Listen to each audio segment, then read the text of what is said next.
A'udzu billahi minasyaitonir rajim. Bismillahirrahmanirrahim. Assalamualaikum warahmatullahi wabarakatuh.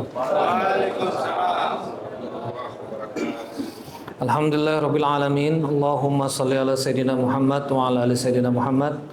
Wa qala rabbi shrah li sadri wa yassir li amri wa hlul 'uqdatan min lisani yafqahu qawli. Rabbi anzilni munzalan mubarakan wa anta khairul munzilin. Shadaqallahul adzim. Pertama-tama yang saya hormati para tokoh masyarakat dari Kepolisian Republik Indonesia, dari TNI, Polri, dan juga jajaran pejabat wilayah ini Muspida, ya kan? Ketua RT, RW yang saya bisa satu persatu, lurah, camat, para tokoh masyarakat, ya.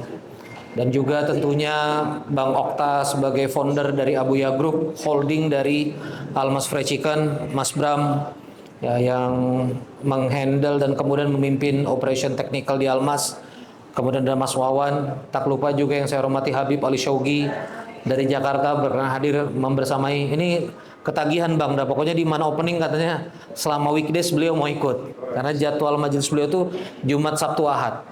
Kalau Senin, Selasa, Rabu, Kamis WRS ada opening, beliau insya Allah akan membersamai. Ya, Masya Allah. Bapak Ibu sekalian, izin memperkenalkan diri. Kami adalah entitas yang sebenarnya terpisah dari Abuya Group, yaitu WRS Management. Mengapa entitas ini hadir? Karena ketika kemudian Almas Fried Chicken masuk pada babak, waktu itu kira-kira bulan Desember ya, babak Superstore, maka pada saat itu Almas Fried Chicken memulai namanya program patungan, Bapak Ibu sekalian. Jadi yang biasanya satu toko 1,5 miliar satu orang, tapi tokonya atau outletnya lebarnya 5 meter, ruko kecil biasa, kita coba masuk ke area yang sangat strategis gitu ya. Terutama mendekat ke brand fast food senior kita yang lain, seperti brand fast food internasional, KFC, McD, Burger King, dan seterusnya. Maka dari itu muncullah babak baru namanya Almas Fried Chicken tipe Superstore dengan kapitalisasi capital expenditure belanja modal berkisar 2-3 miliar. Ya, seperti tempat ini kita sampaikan terbuka karena ini juga menjadi undang-undang dari UMKM. Kita capex-nya di bawah 5M. Tempat ini insya Allah 3,5 miliar. Jadi dia masuk di UMKM. Nah, Bapak Ibu sekalian, karena capex dan belanja modal yang cukup besar, maka Almas Fried Chicken mengizinkan adanya patungan per 250 juta. Namun patungan ini perlu dikoordinasi. Agregator seperti mediator seperti kami tidak hanya kemudian menjualkan kemitraan atau memediasi mitra membeli kemitraan, tetapi juga menemani perjalanan operasional. Jadi akadnya 5 tahun, jadi WRS Management menemani 5 tahun. Ya, itu juga kalau dilihat iklan-iklan agregator di WRS Management, misalnya juga di entitas yang lain, kami termasuk yang sangat ngikutin arahan dari Bang Okta dan Mas Bram untuk tidak over promise, untuk kemudian menyampaikan apa adanya. Karena apa? Karena kami menemani operasional selama 5 tahun ke depan. Itu bedanya. Jadi Bapak Ibu sekalian, kami adalah entitas agregator WRS Management yang mengelola patungan. Saya ingin masuk Bapak Ibu kepada sebuah hikmah yang saya dalami sekitar sepekan ini. Jadi karena kami punya Dewan Pembina Penghafal Quran, Dr. Fahrur. Kalau kami ngaji sama Dr. Fahrur itu, ayat beliau itu loncat-loncat. Jadi loncat. Setelah bahas ini ada juga di ayat yang lain. Itu tipikal penghafal Quran. Maka saya sebagai murid ketika ngaji, karena saya pernah sebentar menghafal Quran di kampus, akhirnya terpanggil untuk menghafal Quran lagi. Maka ditugaskan oleh Dr. Fahrur, kamu jangan menghafal Quran dari Al-Baqarah, kamu menghafal Quran soft. Kalau soft selesai, surah 61, kamu selesaikan Al-Kahfi. Jadi saya sedang menyelesaikan hafal Al-Kahfi. Nah, yang menarik adalah Dr. Fahrur kemudian menyampaikan kepada saya secara pribadi, ngafal sama arti. Kalau bisa baca tafsir, baca tafsir. Alhamdulillah di aplikasi Android sudah banyak terjemah perkata sama tafsir Ibnu Katsirnya. Bapak Ibu sekalian, di surah Al-Kahfi ini dahsyat nih. Saya baru memahami kenapa Dr. Fahrur kemudian meminta saya untuk menghafalkan surah Al-Kahfi. Di surah Al-Kahfi itu ada beberapa kisah.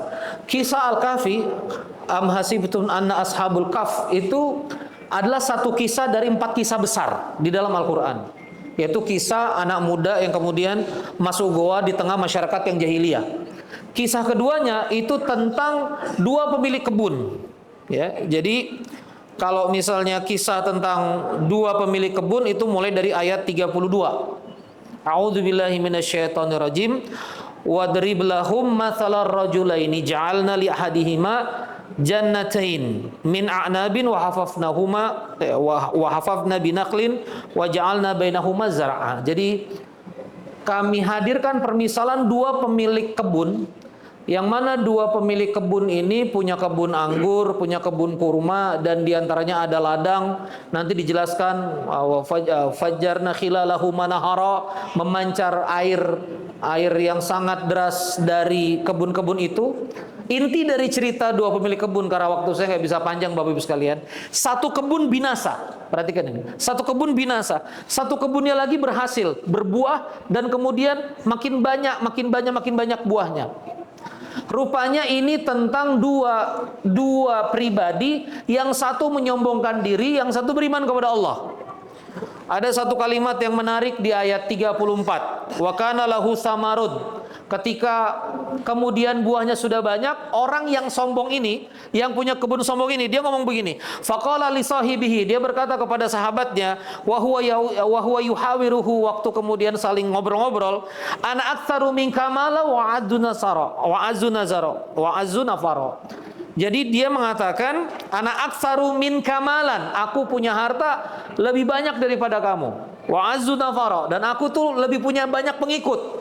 Saya kira follower itu cuma bicara hari ini, ternyata follower itu sudah dari dibicarakan zaman ini, berarti zaman sebelum Nabi Muhammad SAW. Nih, kalau misalnya dilihat dari konteks kisahnya, kemungkinan di zaman Bani Israel. Jadi Bapak Ibu sekalian, pemilik kebun yang sombong binasa, dan perhatikan pemilik kebun yang soleh. Dan ini saya kemudian merasakan ini ada di Almas, ya, akan menjadi substansi pembahasan saya pada kali ini. Ada kalimat di sini, ya, karena saya cuma tahu posisinya ini. Walaula isdakhalta, ya, 39, ayat 39. Walaula isdakhalta jannataka qulta masya Allah. Orang yang beriman ini ngingatin orang yang masuk ke dalam kebun ini untuk mengatakan, kenapa kamu waktu masuk ke kebun kok nggak ngomong masya Allah? Semua itu atas kehendak Allah. La quwata illa billah, dan semua itu atas kekuatan Allah. Dan orang yang punya budaya, si orang yang punya, kan dua orang nih, yang pemilik kebun. Orang pemilik kebun yang begitu masuk kebun mengatakan masya Allah, la quwata illa billah, itu kebunnya bertumbuh dan bertumbuh.